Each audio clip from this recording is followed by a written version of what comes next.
name of Allah, the Beneficent, the Merciful, to whom all praise is due, whom we forever thank for giving us the Honorable Elijah Muhammad as our leader, teacher, and guide. And I specifically, ladies and gentlemen, and brothers and sisters, open up like that because I am a representative of the Honorable Elijah Muhammad. And were it not for him, you and I wouldn't be here today.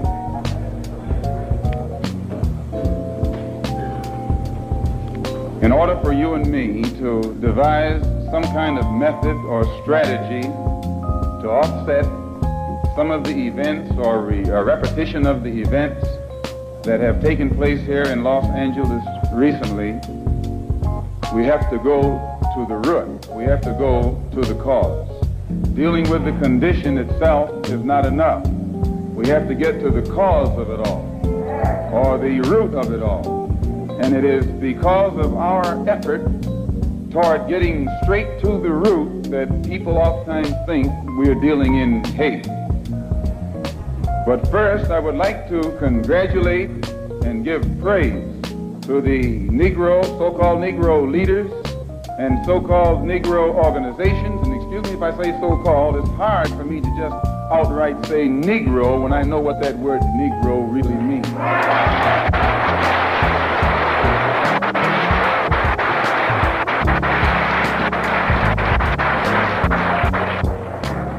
The person whom you have come to know as Ronald Stokes, we know him as Brother Ronald. One of the most religious persons who displayed the highest form of morals of any black person anywhere on this earth. And as one of the previous speakers pointed out who knew him, everyone who knew him had to give him credit for being a good man, a clean man, an intelligent man, and an innocent man when he was murdered.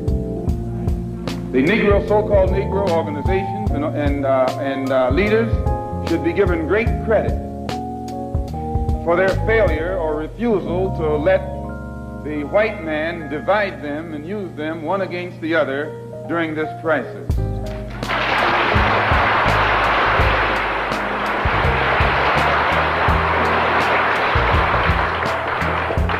As Reverend Wilfred Wilson pointed out, I think it was 8 years ago today that the Supreme Court handed down the desegregation decision. And despite the fact that 8 years have gone past, that decision hasn't been implemented yet.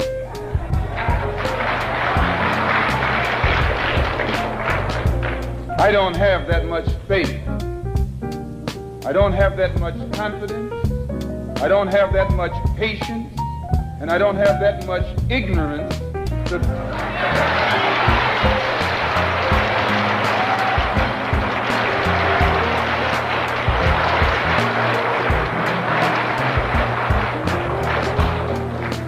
If the Supreme Court, which is the highest law-making body in the country, can pass a decision that can't get even 8% compliance with in 8 years because it's for black people, then my patience has run out.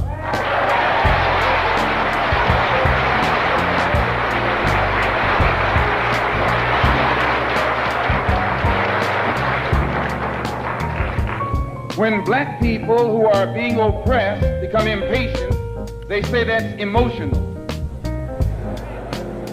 Please, when black people who are being deprived of their citizenship, not only of their civil rights, but their human rights, become impatient, become fed up, don't want to wait any longer, then they say that's emotional.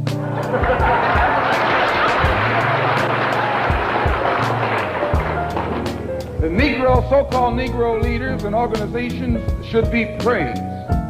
They should be congratulated. They should be complimented. Because out of all of them combined, the white man has not yet found one who will play the role of Uncle Tom.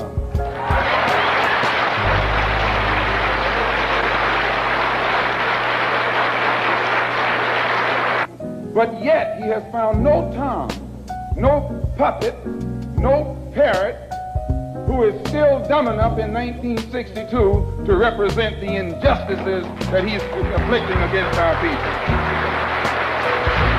We don't care what your religion is. We don't care what organization you belong to. We don't care how far in school you went or didn't go. We don't care what kind of job you have. We have to give you credit for shocking the white man by not letting him divide you and use you one against the other.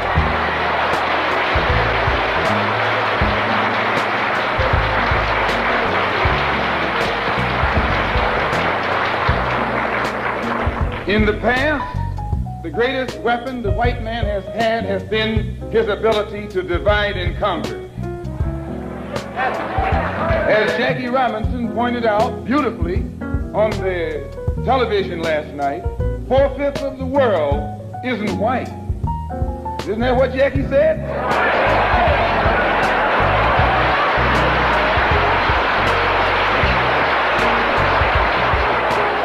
And if 4/5 of the world is dark, how is it possible for 1/5 to rule, oppress, exploit, dominate, and brutalize the 4/5 who are in the majority? How do they do it?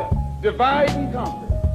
If I take my hand and slap you, you don't even feel it. It might sting you because these digits are separated. But all I have to do to put you back in your place is bring those digits together.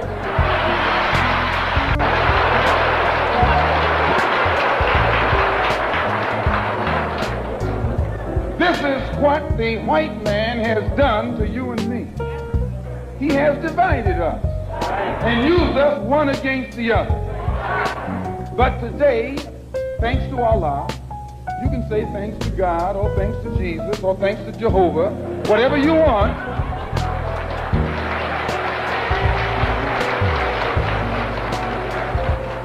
But as a follower of the Honorable Elijah Muhammad, we have been taught to say thanks to Allah. And that's what Jesus said. Jesus called on Allah. He said, Allah, Allah, lama asabachthani. I believe what's good for Jesus is good for you. If Allah was good enough for Jesus to call upon, I think he should be good enough for you to call upon.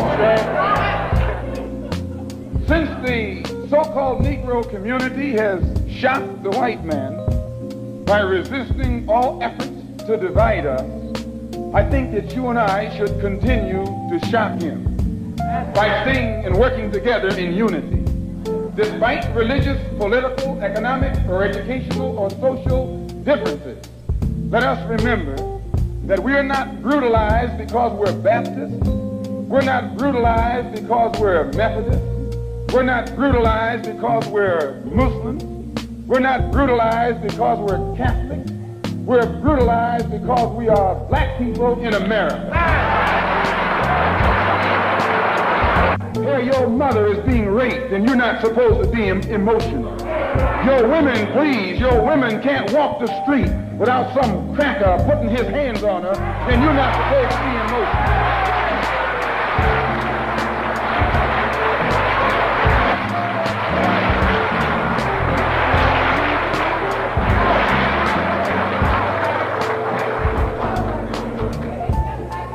If you say that you're fed up, if you teach the Negroes who don't even know their own name.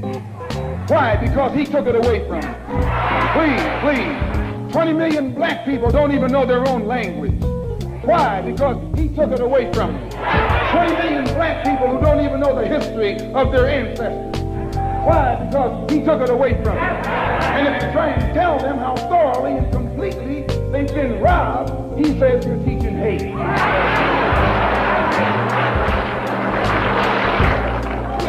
That's something to think about. Today you're coming out of college. You're coming out of the leading universities. You're trying to go in a good direction, but you don't know which direction to go in. And if somebody tries to take you right to the root of your problem, they say that man's a hate teacher. If I ask why should the senators in Washington, and then again if we tell you that Negroes are being hung on the tree or being shot down illegally, unjustly, And those Negroes should do something to protect themselves. You say you're advocating violence. The white man is tricking you. He's trapping you. He doesn't call it violence when he lands troops in South Vietnam. Please. He doesn't call it violence when he lands troops in Berlin. When the Japanese attacked Pearl Harbor, he didn't say get nonviolent. He said, praise the Lord, but pass the ammunition.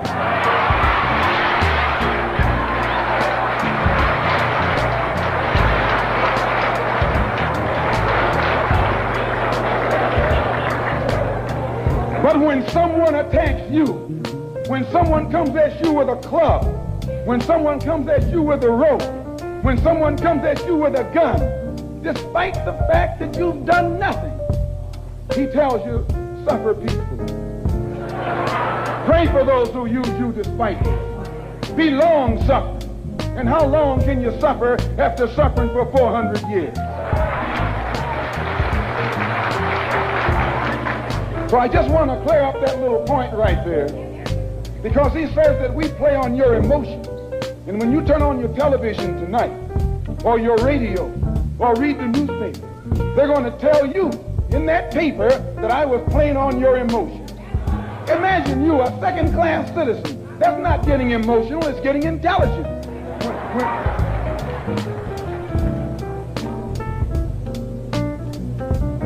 And as far as your mayor is concerned, I should say their mayor,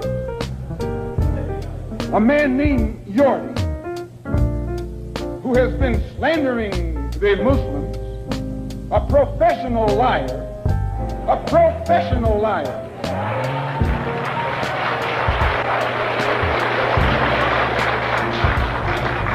who has mastered the art of using half-truths. Put it in the paper that they broke into our religious place of worship and got records that they can use to prove that most of us have criminal records. You can't be a Negro in America and not have a criminal record.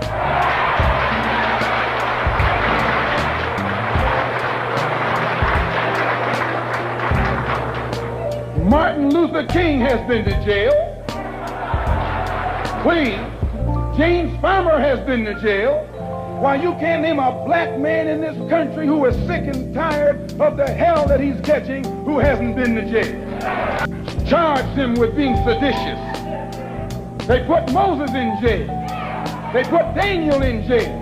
Why, you haven't got a man of God in the Bible that wasn't put to jail when they started speaking out against exploitation and oppression.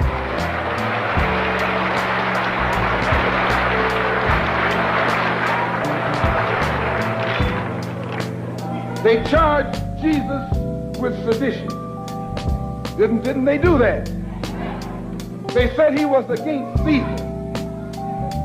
They said he was discriminating because he told his disciples, go not the way of the Gentiles, but rather go to the lost sheep.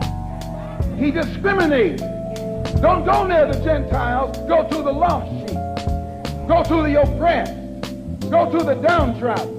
Go to the exploited. Go to the people who don't know who they are, who are lost from the knowledge of themselves, and who are strangers in a land that is not theirs. Go to those people.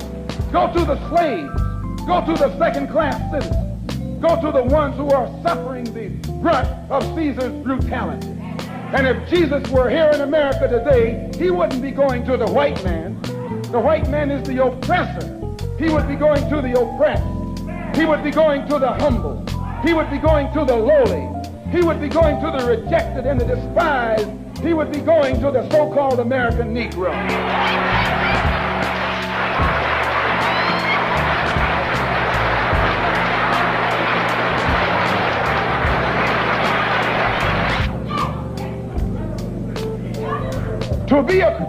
To have once been a criminal is no disgrace. To remain a criminal is the disgrace. I formerly was a criminal. I formerly was in prison. I'm not ashamed of that. You never can use that over my head. And that he's using the wrong stick. I don't feel that stick.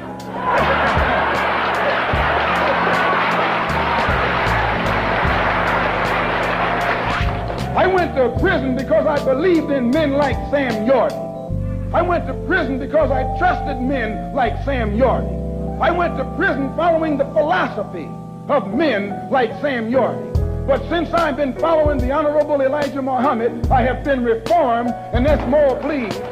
That's more than Sam Yorty and Chief Parker and all these other white politicians have been able to do with the inmates in the prisons of this state. They should give Mr. Muhammad credit. They should give Mr. Muhammad credit for reforming and rehabilitating men whom they have failed to reform and rehabilitate.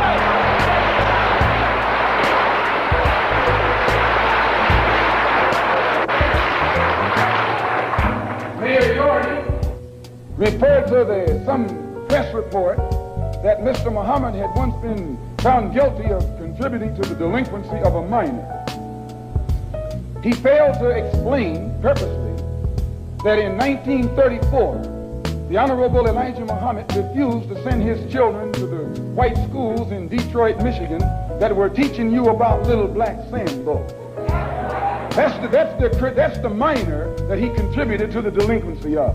You see, this vicious, fork-tongued white man has been able to take lies and make you turn against those who want to help you and make others turn against you.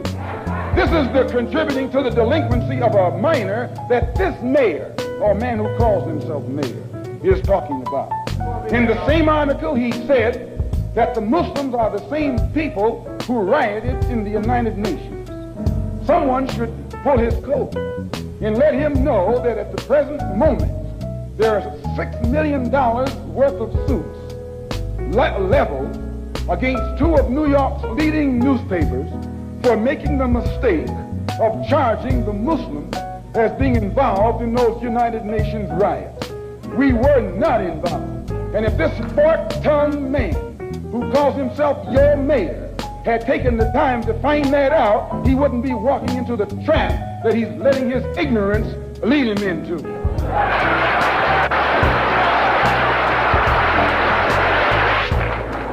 And if you will take the time to read the Washington Post that came out the Sunday after that incident took place, the Washington Post pointed out on the front page that the Muslims had nothing to do with the UN riots. And they quoted, in saying so, the person who was at that time the commissioner of police in New York City. See, it's lies that the white man has spread about the Muslims to try and make you afraid of the Muslims, or to try and make you think that the Muslims were a criminal element, an uncouth element in things that you would not like to be associated with. Also, they say that I'm just clearing these things up and then we're going to get into what happened. They also say that the Honorable Elijah Muhammad was a draft dodger. No, he wasn't. He just refused to go to the army because he was a man of peace. He was a minister of a religion of peace. He was teaching peace. So he outright refused to go to the army. That's not draft dodging. That's intelligence. Here before the grand jury. Because the coroner's jury is stacked against Negroes. The grand jury is stacked against Negroes. The press, the radio, the television, and the newspapers are stacked against Negroes. But the Los Angeles Police Department is stacked against Negroes. He is stacked against all Negroes, all except those whom he has appointed to high positions. The controlled press, the white press, inflames the white public against Negroes. The police are able to use it to paint the Negro community as a criminal element. The police are able to use the press to make the white public think that 90% or 99% of the Negroes in the Negro community are criminals. And once the white public is convinced that most of the Negro community is a criminal element, then this automatically paves the way for the police to move into the Negro community, exercising Gestapo tactics, stopping any black man who is on the sidewalk, whether he is guilty or whether he is innocent, whether he is well-dressed or whether he is poorly dressed, whether he is educated or whether he is dumb, whether he's a Christian or whether he's a Muslim. As long as he is black and a member of the Negro community, the white public thinks that the white policeman is justified in going in there and trampling on that man's civil rights and on that man's human rights. Once the police have convinced the white public that the so-called Negro community is a criminal element, they can go in and question, brutalize, murder unarmed, innocent Negroes, and the white public is gullible enough to back them up. This makes the Negro community a police state. This makes the Negro neighborhood a police state. It's the most heavily patrolled. It has more police in it than any other neighborhood, yet it has more crime in it than any other neighborhood. How can you have more cops and more crime? Why? It shows you that the cops must be in cahoots with the criminals.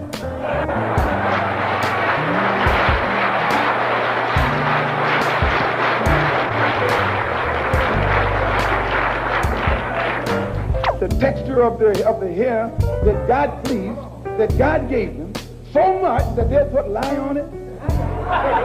Do you realize now, you know, brother, lye will eat a hole in steel, and you know your head is not that hard.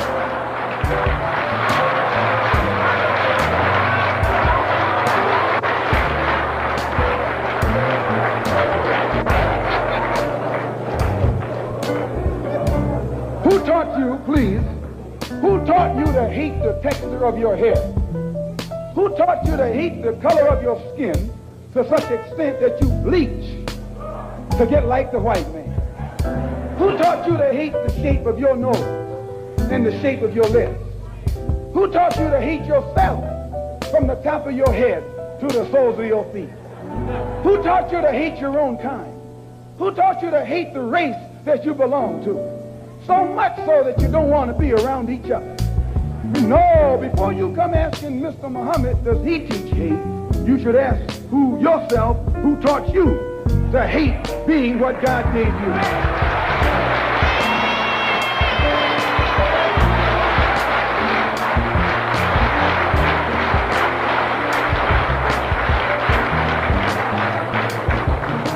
We teach you to love the hair that God gave you. Here you way out in the middle of the ocean, can't swim, and you worried about someone that's in the bathtub and can't swim.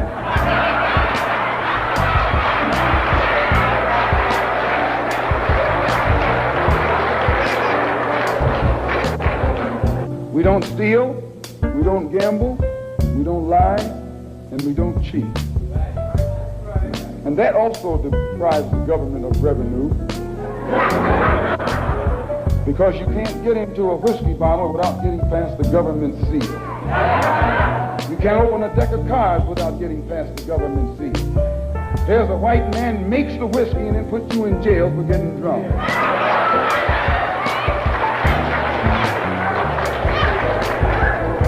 He sells you the cards and the dice and puts you in jail when he gets you using it. So he's against us because we fix it where he can't catch you anymore. We take the dice out of your hands and the cards out of your hands and the whiskey out of your head. The most disrespected person in America is the black woman. The most unprotected person in America is the black woman. The most neglected person in America is the black woman.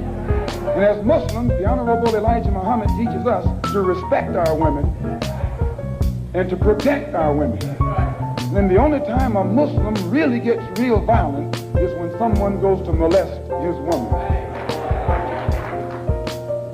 We will kill you for our woman. I'm making it plain, yes.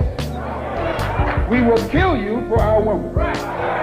We believe that if the white man will do whatever is necessary to see that his woman gets respect and protection, then you and I will never be recognized as men until we stand up like men and place the same penalty over the head of anyone who puts his filthy hands out to put in the direction of our women.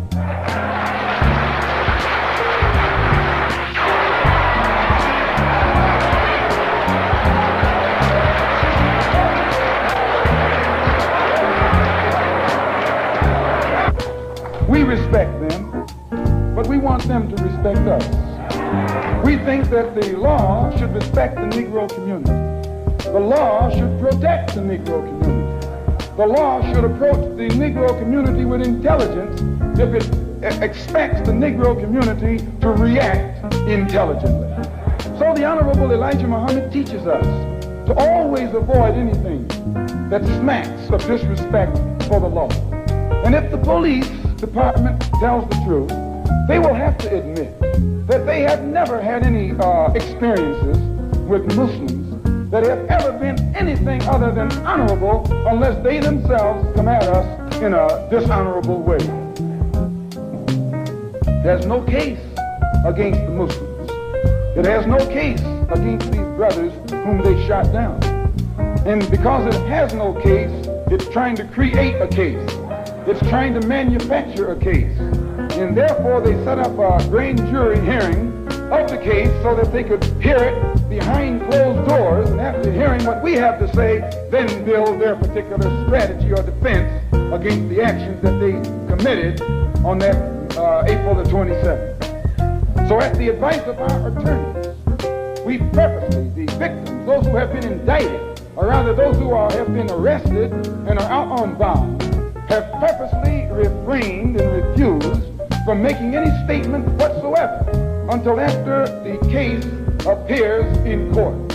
And when you hear their story, it will be in a public trial. We have already had experience with these private hearings behind closed doors. Anything that the white man has to do to the Muslim, he has to do it in the open. He has to do it in public, or he has to put every single one of us behind bars for the rest of our lives.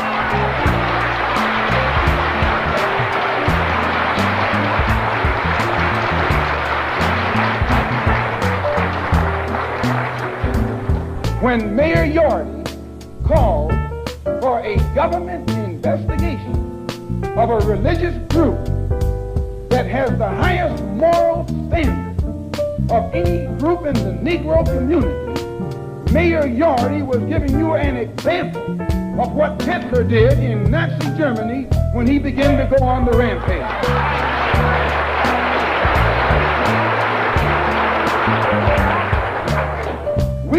We have confidence that the white public and the black public, if they hear our case, if they hear and have access to the investigation, will never be fooled by this phony setup that's stacked from the top all the way down.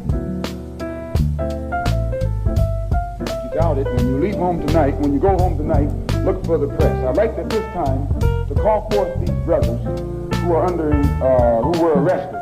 The brothers who were arrested, come up here behind these chairs, please.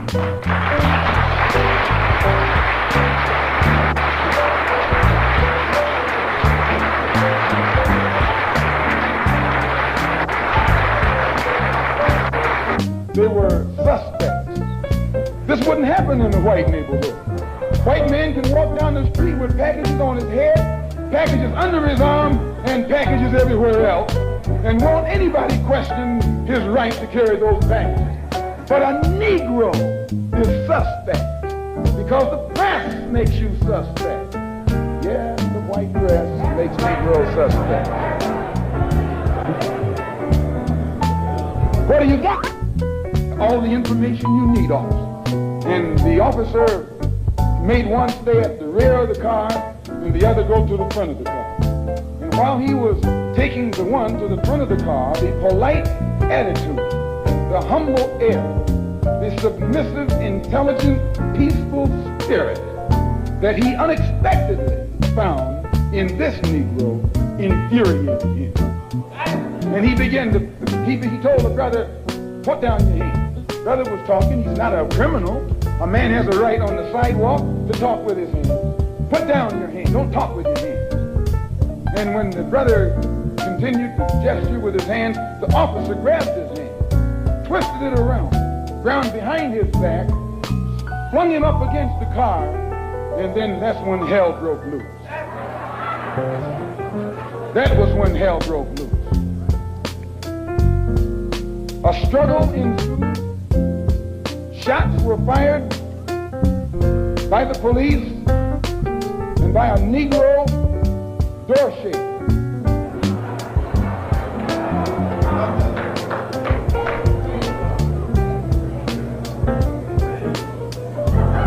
An alarm went out. When the alarm went out, instead of the police going to the place where the incident occurred, the police went 1 block away to the temple. When they arrived there, they got out of their cars with their guns smoking. You would have thought it was Wyatt, what his name? Wyatt Earp. I'm telling you, they came out of those cars and we have enough witnesses to hang them with their guns smoking. Chief Parker knows this, Mayor Yardy knows this, and every police official in the city knows that. They didn't fire no warning shots in the air. They fired warning shots point blank at innocent, unarmed, defenseless Negroes. As I say, 2 of the brothers were shot in the back. Another was shot in the shoulder. Another was shot, 2 of them were shot, excuse the expression, through the penis.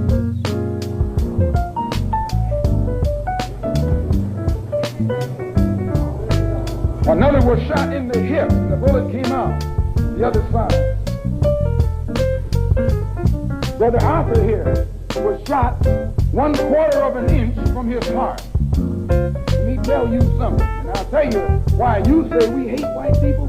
We don't hate anybody. We love our own people so much they think we hate the ones who are inflicting injustice against them.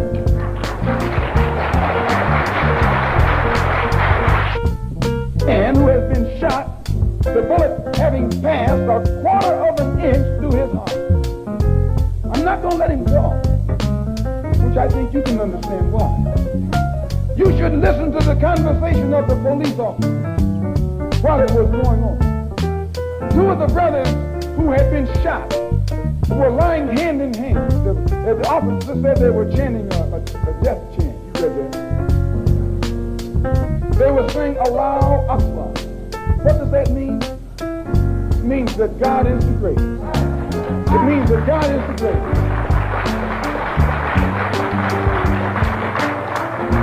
Understand this, that the white officer called a death chant was a prayer. They were praying when they were shot down. They were saying Allahu Akbar. And it shook the officer up because they haven't heard black people talk any kind of talk but what they talk.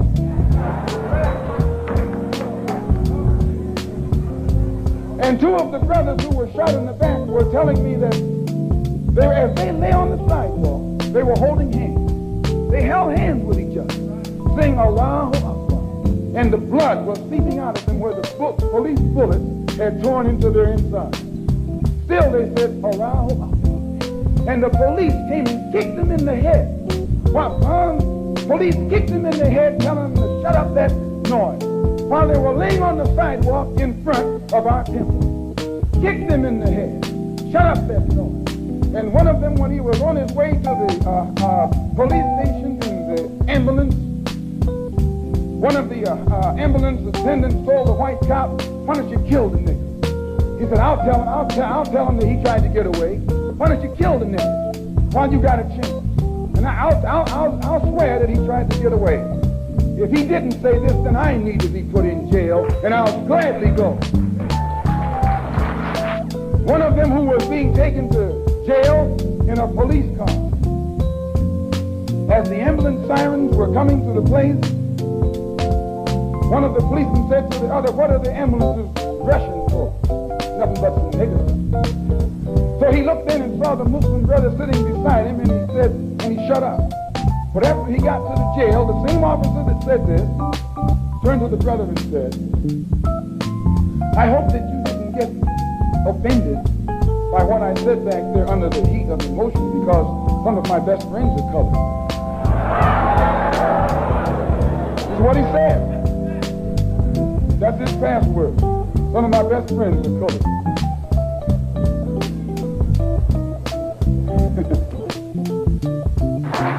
And I, for one, as a Muslim, believe that the white man is intelligent enough.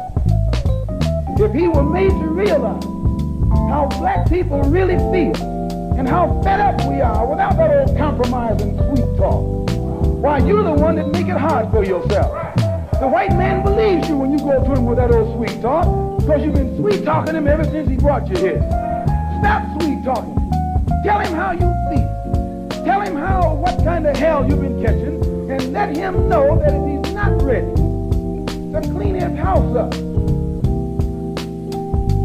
if he's not ready to clean his house up, he shouldn't have a house. It should catch on fire and burn down.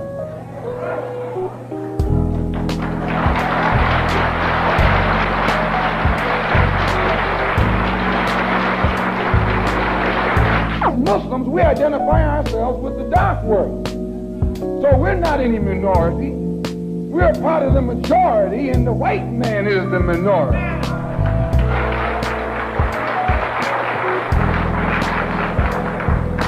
You have to know this to understand us.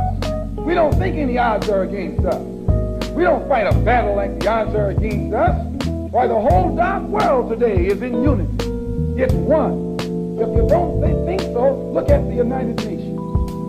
When the dark world votes, they vote as one. They get the colonialists out of Africa and out of Asia, telling them to get out.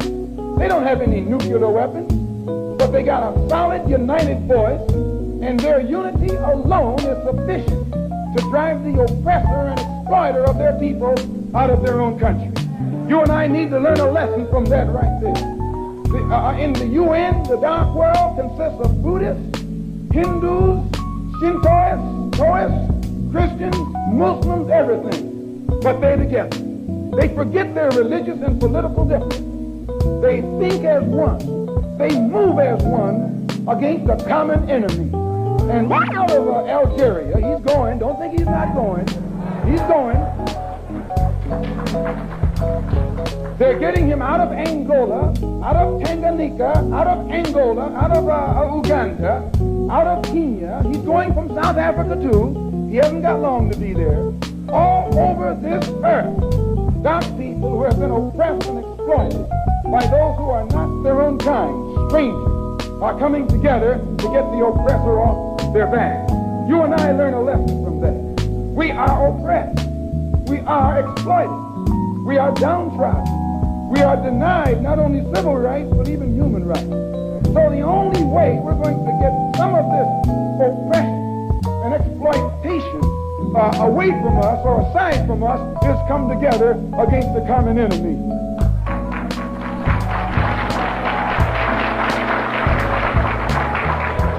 When they sat down at the Bandung Conference, everyone there had this in common: a dark skin. Some of those who were sitting there were socialists, some were communists, some were capitalists, some were Christians, some were Buddhists. They were everything. But all of them was dark. And they looked at that dark skin and agreed that this is one thing they had in common. Forget that you're a Methodist. Forget that you're a Catholic. Forget that you're a Protestant. Forget that you're a Muslim. Remember that all of us are black and we're catching hell.